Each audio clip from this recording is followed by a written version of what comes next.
Good evening, everyone.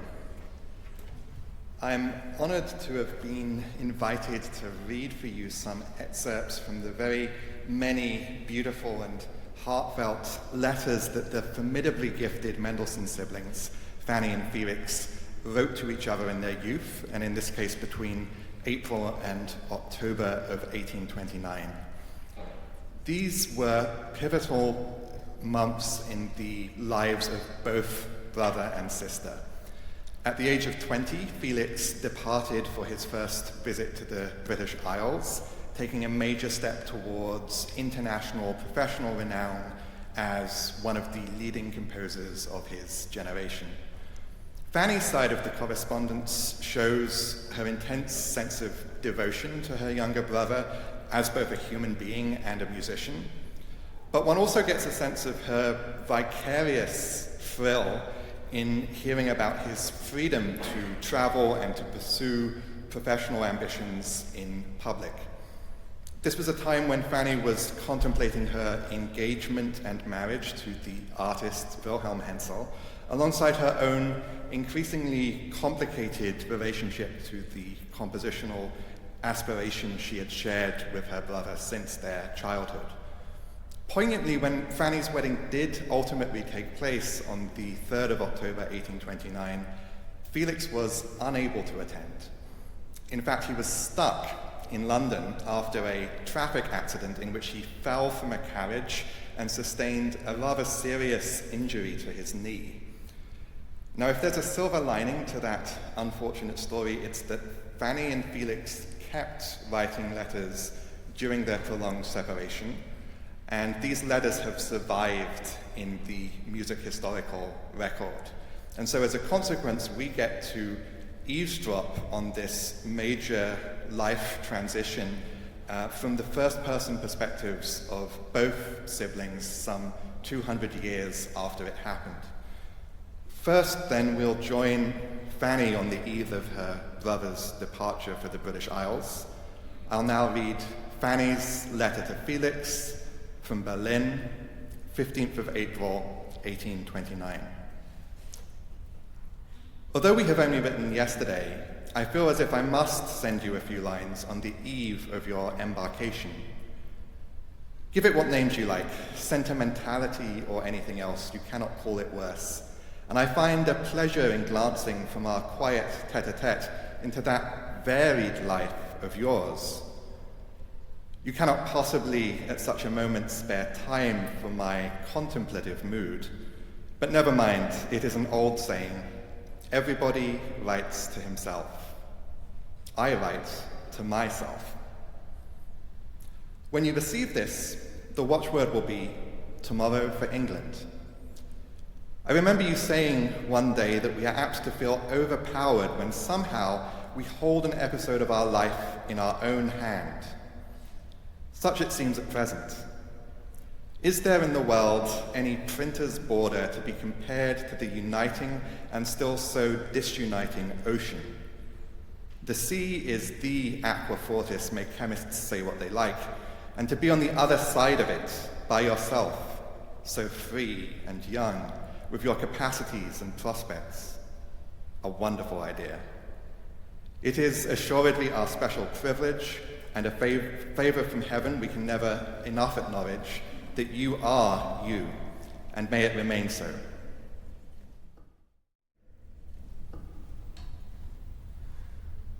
Oh,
Felix's letter home, London, 25th of April, 1829.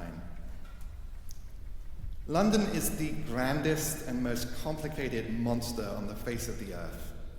How can I compress into one letter what I have been 3 days seeing? I hardly remember the chief events, and yet I must not keep a diary, for then I should see less of life, and that must not be. On the contrary, I want to catch hold of whatever offers itself to me. Things roll and whirl round me and carry me along as in a vortex. Not in the last 6 months at Berlin have I seen so many contrasts and such variety as in these 3 days. Could you but once, turning to the right from my lodging, walk down Regent Street and see the wide, bright road with its arcades, and the shops with letters as big as men, and the stagecoaches piling up with people, and a row of vehicles outrun by the foot passengers because in one place the smart carriages have stopped the way. Here a horse prances to a house where its rider has friends.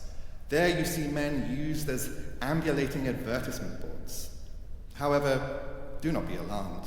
There's no danger in this quarter, neither in Hyde Park nor in the opera. Only the corners and crossings are dangerous, and there I sometimes say to myself, softly, in a well-known voice, take care lest you get run over.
Felix's letter home, Edinburgh, 30th of July, 1829.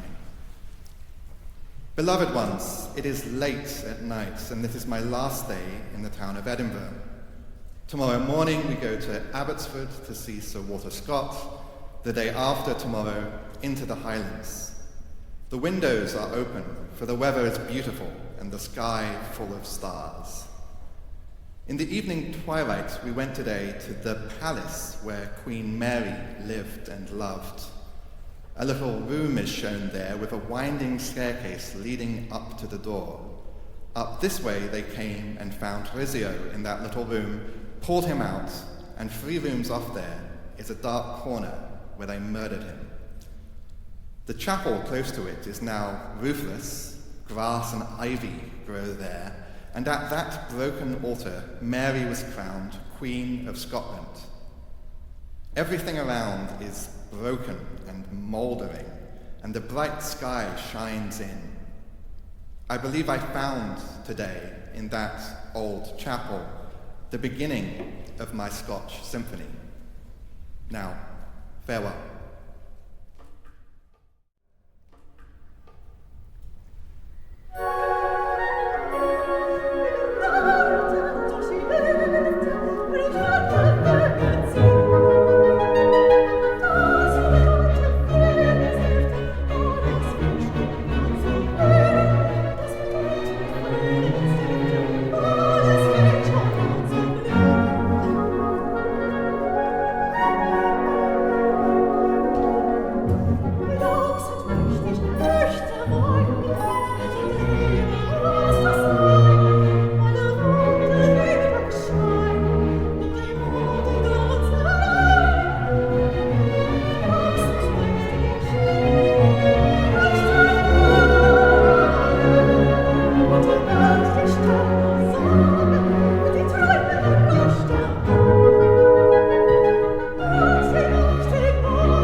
Fanny's letter to Felix, Berlin, 25th of August, 1829.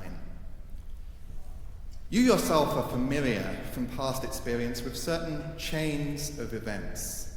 That is, days and weeks when so many events coincide that one would like to think of only one thing at a time. The days in which your letter arrived were like that for me, as everything got muddled together. The determination of our wedding day is still proceeding the same. The exact date can't be settled upon yet. But I have a good idea of my organ recital, G major, beginning with the pedals. Overall, I'm happily convinced that my impending wedding hasn't hurt my compositional activities. If I've made even one good piece during my engagement, then I'm over that hurdle and can expect further progress. Don't you agree? I haven't composed anything better than the lieder I wrote for you, and the piece for Hensel isn't bad either. But I'd rather not tell you anything about my plans for bigger and better things for fear of remaining stuck at square one. And now, let me take a moment to rejoice over the present and the future. Hensel is here every day, and thanks heavens, I believe he will be even happier. Listen, your Hebrides overture sketch is all right, and both violins don't stay on F sharp too long. We remain, as always.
Felix's letter to Fanny, London, 25th of September, 1829. This, then, is the last letter that will reach you before the wedding, and for the last time I address you as Miss Fanny Mendelssohn Bartholdy. I have a good deal to say, but I'm not fit for much writing yet. Although I began yesterday to sick up a little and therefore write better and smaller, my head is still quite dizzy from this long lying in bed and thinking of nothing. And the more I wish to compress into this letter, the quicker it vanishes past recall. You know that it is the same with me, whether I express it well or badly, or not at all. I feel as if my various thoughts about the coming change and the order of things, which would at other times have dissolved in one strain as soon as I began to write to you, are now straying hither and thither in wild confusion. But so it is. And when all trifling occurrences are delayed, augmented, or annihilated by reality, we stand still with awe and humility before a real event in life. Live and prosper and get married and be happy. Shape your households and remain yourselves, you two, whatever storm may rage outside.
Fanny's letter to Felix, Berlin, 3rd of October, 1829. My dearest Felix, today is the 3rd of October and my wedding day. My first joy on this day is in finding a quiet 15 minutes, which I've wanted for a long time, so that I can write you on this very day and tell you once more everything that you've already known for a long time. I am very composed, dear Felix, and your picture is next to me. But as I write your name again and almost see you in person before my very eyes, I cry, as you do deep inside, but I cry actually. I've always known that I could never experience anything that would remove you from my memory for even 1/10 of a moment. And I don't believe I am doing Hensel an injustice for it. Your love has provided me with a great inner worth, and I will never stop holding myself in high esteem as long as you love me. The weather is beautiful, and all the little details have gone well so far. Father had suggested the pastorelle for the recessional, but I couldn't find it, and Grell, the organist, didn't know it. Then around 9 o'clock last night, Hensel suggested that I compose a piece, myself after all, and I had the audacity to start to compose in the presence of all the guests. I finished at 12:30 and don't think it's bad. I sent it to Grell this morning and hope he'll agree to play it. It's starting to get very lively around here now. Soon it will be 11. At 1, my crown ceremony begins. After 3, the wedding ceremony. Hensel, who was just here, sends you his best regards. And I am at peace with everything because I know he loves you. I don't doubt that you are lively and happy and cheerful today. Could I believe otherwise? Now farewell and stay the same. You will find everything here the same, even the new things. For the last time, Fanny Mendelssohn Bartholdy.